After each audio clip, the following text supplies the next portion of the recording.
भव्य स्वागत किया। एयरपोर्ट के बाहर मोदी मोदी के नारे भी सुनाई दिए। तो कतर के दोहा पहुंचे हैं प्रधानमंत्री नरेंद्र मोदी।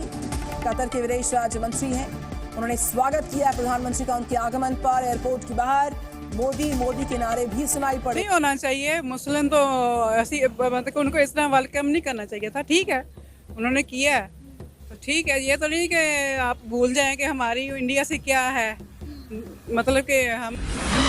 तो दोस्तों, इस वक्त की सबसे बड़ी खबर निकलकर सामने आ रही है कि हमारे प्रधानमंत्री मोदी जी कतर के दौरे पर गए हैं और कतर के दौरे पर जाते ही कतर के राज्य विदेश मंत्री ने उनका भव्य स्वागत किया है। यह बात हैरान करने वाली है कि अभी यूएई के दौरे से डायरेक्ट ही कतर जाना और आधी रात को कतर में लैंड करना।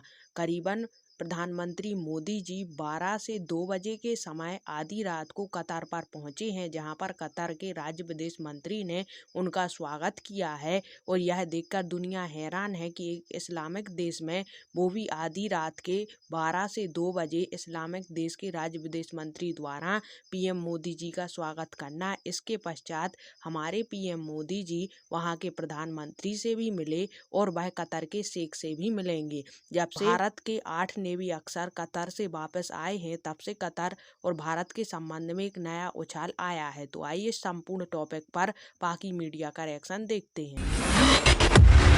कतर के दोहा पहुंचे हैं प्रधानमंत्री नरेंद्र मोदी। कतर के विदेश राज्य मंत्री हैं, उन्होंने स्वागत किया प्रधानमंत्री का उनके आगमन पर। एयरपोर्ट के बाहर मोदी मोदी के नारे भी सुनाई पड़े हैं। तस्वीरें सामने आई जब प्रधानमंत्री पहुंचे कतर। नहीं होना चाहिए, मुस्लिम तो ऐसी मतलब उनको इस तरह वेलकम नहीं करना चाहिए था। ठीक है, उन्होंने किया है तो ठीक है। ये तो नहीं कि आप भूल जाएं कि हमारी इंडिया से क्या है, मतलब कि हम लोग इंडिया हमारे लिए क्या कर रहा है। इंडिया कुछ भी नहीं हमारे लिए अच्छा कर रहा। हाँ, हमेशा उसने नेगेटिव किया है। यहाँ पे कोई मुसलमान लगा के दिखाए भारत माता जय का नारा। इधर नहीं लगा सकता है। उसकी वजह अगर वो इधर आएगा, मोदी अगर इधर आएगा, अमीर मुल्क है, तो हो सकता है इधर भी भारत माता के नारे लगने शुरू हो जाएं। वो अपनी इन्वेस्टमेंट अगर इधर लेके आएगा, सारी गेम इन्वेस्टमेंट की है। अगर वो दुबई में गया है, यूएई में गया है, तो वो उधर इन्वेस्टमेंट करेगा। यहाँ से उस बॉर्डर की उस तरफ चले जाए, वहाँ 400 रुपए यूरिया की बोरी 400 रुपए। और कौन बना रहा है? प्राइवेट बंदा। यहाँ पे फौज बना रही है, वो 4000 रुपए की बोरी है। आपको नहीं पता लग रहा कि फौज खा रही है? यही खा रही है हमारे वो। जो इंडिया के हमारे पाकिस्तान के साथ कॉन्ट्रैक्ट है ना, जो हमारे जमीन से रिलेटेड, जो हमारी तिजारत से रिलेटेड जो कॉन्ट्रैक्ट है, वो हमारे पाकिस्तान को इस्तेमाल करके इंडिया बेसिकली नमक को ले ले। नमक का जो 0.5% हिस्सा है उसके नाम पर है, इंडिया के नाम पर। अब हम अगर डायरेक्ट यहाँ से यूएई नमक लेकर जाएं, हमारे मुल्क में ज्यादा तरक्की होगी। लेकिन हम क्या कर रहे हैं? हमने इंडिया को हिस्सा दिया, इंडिया आगे से यूएई में लेके जा रहा है, यूएई में लेके जा रहा है। जो इंडिया है ना, जो हिंदुइज्म है, हमने तो कभी आज तक हिंदुइज्म को कोई नहीं कहा, वो भी एक मजहब है। लेकिन वो लोग जो है ना, हमारे साथ मुतस्सब में रहते हैं और ये मुतस्सब किसी को हमें पसंद नहीं। लेकिन सर आप देखें कि इंडिया के अंदर भी हिंदू मुस्लिम मिलके ही रहता है ना। हिंदू मुस्लिम की लड़ाई तो हमने डाली हुई है पाकिस्तानियों ने। अमेरिका में भी चला जाए मोदी, उसको वहाँ पे वार्म वेलकम होता है। जो मर्जी मुल्क में चला जाए, बल्कि उसके मुल्क में भी आते हैं। इधर गरीब मुल्क में कोई नहीं आता। जैसे गरीब के घर में कोई नहीं जाता, इस तरह गरीब मुल्क में भी कोई नहीं आता। किसी को बात करने से पहले अपने गिरबान में भी देख लेना चाहिए कि हम अपने मुल्क के लिए क्या कर रहे हैं।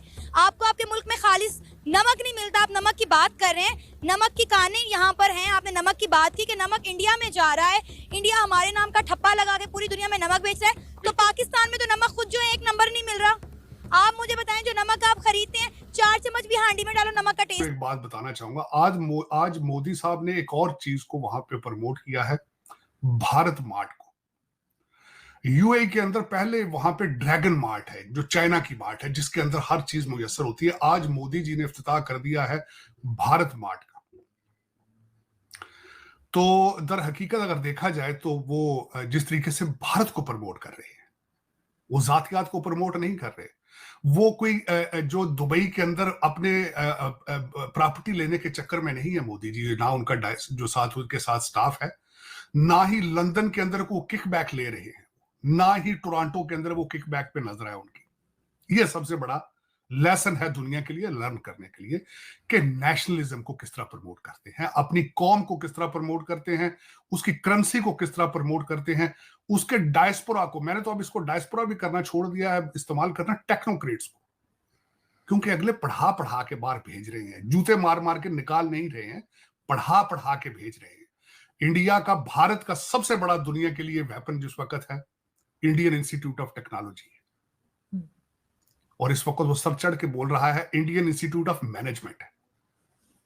ये पूरी दुनिया के लिए लेसन है, बिलखसूस डेवलपिंग कंट्री जो तरक्की करने की ख्वाहिश रखते हैं। कुछ कंट्री तो ऐसे हैं जो ख्वाहिश ही नहीं रखते ना, जिस कंट्री में आप बैठी हैं आपकी तरक्की की ख्वाहिश नहीं है। आपकी तरक्की की ख्वाहिश सिर्फ 5,000 लोगों को है जिनके हाथ में डंडा है और आपको मार रहे हैं, उन सबके बच्चे बाहर पढ़ रहे हैं। हर मसले का हल नहीं होता, अमन एक हर मसले का हल भी है, जबरदस्त। हाँ, क्योंकि वॉर से कुछ नहीं होगा, तबाही फैलेगी। एज यू नो कि हम हर एक मुल्क, हम पाकिस्तान है, हम भी एटमी ताकत हैं, वो भी एटमी ताकत हैं। अगर दोनों अटैक करेंगे एक दूसरे पे, दोनों ही तबाह होंगे।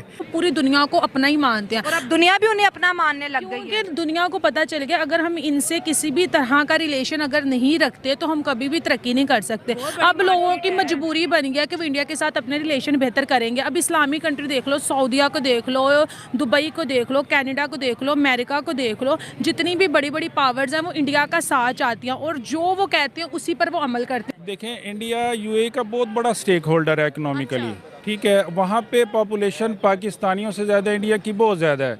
अब पाकिस्तानी जो हैं वहाँ पे कम सैलरी पे जॉब नहीं करते, ठीक है, और इंडियंस हैं वो थोड़ी सैलरी पे भी जॉब कर लेते हैं वहाँ पे। सर, उनके मुल्क में महंगाई भी तो नहीं है ना, उनको वो एक चीज़ अच्छी मैनेज हो जाती है। महंगाई तो बहुत ज़्यादा है वहाँ पे। सर कहा 25 रुपए आटा और 170